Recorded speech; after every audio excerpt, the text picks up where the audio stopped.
Bismillahirrahmanirrahim. Assalamualaikum warahmatullahi wabarakatuh. Waalaikumsalam warahmatullahi wabarakatuh.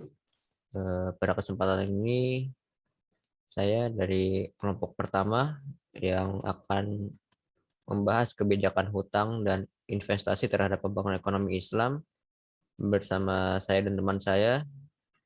Yang pertama saya sendiri Ahmad Muzaki Mukmin dengan NIM 1910116064 dan teman saya Ahmad Muafi Ahdi dengan NIM 1910116068. Yang pertama, kita akan membahas hutang dalam Islam. Al-qard atau hutang. Qard secara etimologis berasal dari kata al-qadhu yang berarti memotong. Qard didefinisikan pula sebagai harta yang diberikan pemberi pinjaman kepada penerima dengan syarat penerima pinjaman harus mengembalikan besarannya pada saat yang mampu mengembalikannya. Baik, selanjutnya ada hutang negara. Hutang negara dapat berasal dari hutang dalam negeri dan hutang luar negeri.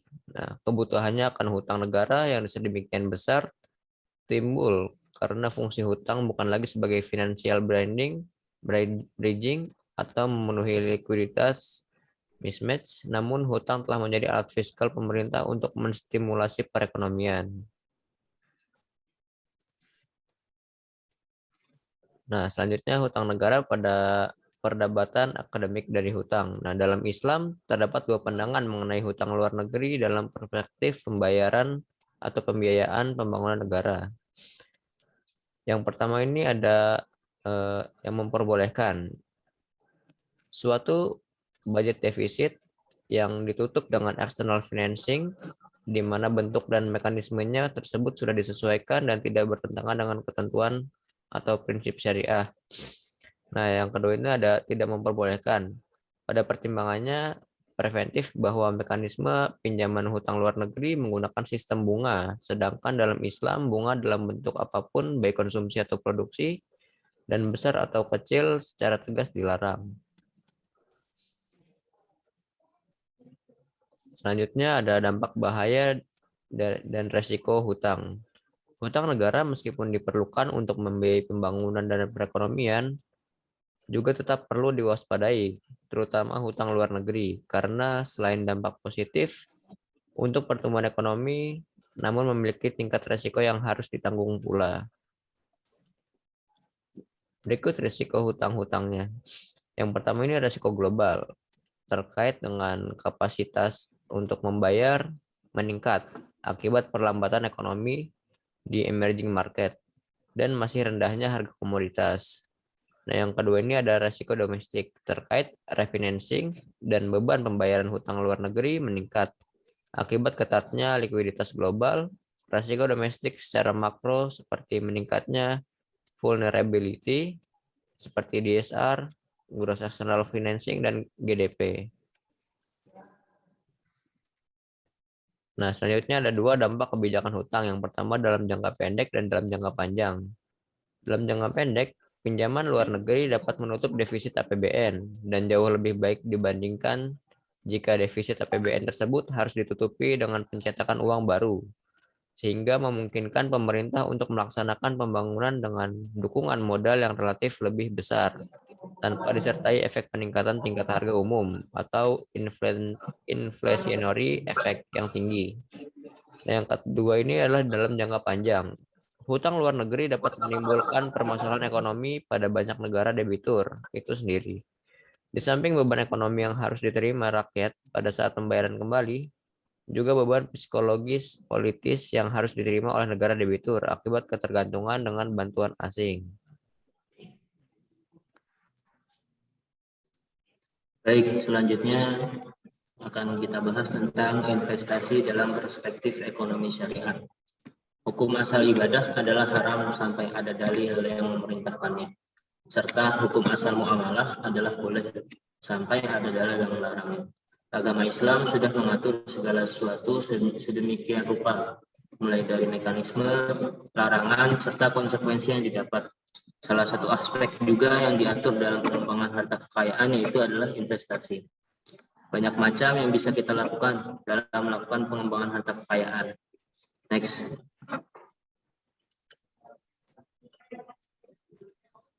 Investasi syariah merupakan bentuk penanaman modal kepada pihak pengelola modal yang dilandasi atas prinsip-prinsip syariat.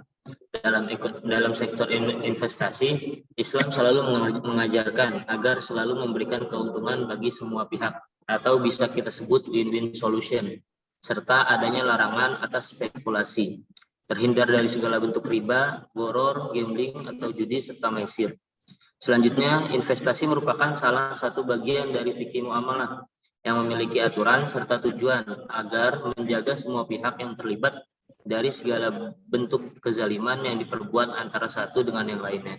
Dalam investasi syariah ini pun para investor dimaksudkan agar bisa mengetahui batas-batas serta aturan yang ditetapkan dalam investasi syariah.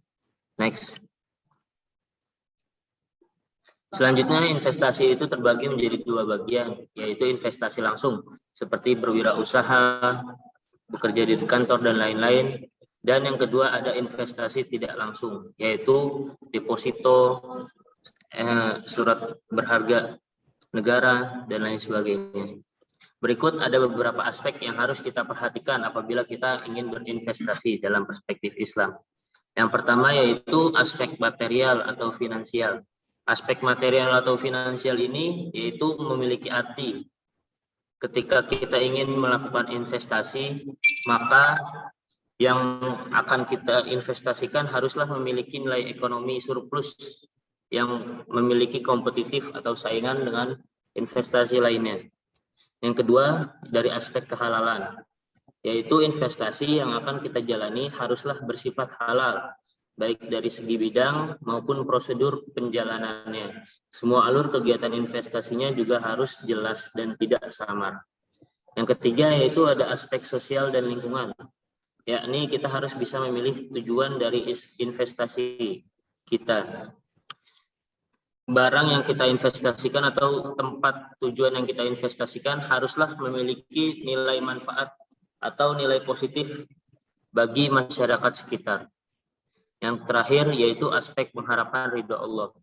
Maksudnya segala bentuk barang, uang, dan lain sebagainya yang kita investasikan haruslah kita niatkan lillahi ta'ala, yakni mengharap berkah serta ridho dari Allah Subhanahu wa ta'ala. Next. Selanjutnya yaitu ada studi kasus. Implikasi dari kebijakan counter cyclical adalah defisit APBN yang melebar dan semakin sempitnya ruang fiskal.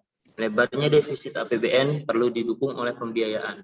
Di tengah menurunnya realisasi penerimaan negara, terkait hal itu, utang masih mendominasi sumber pembiayaan pemerintah.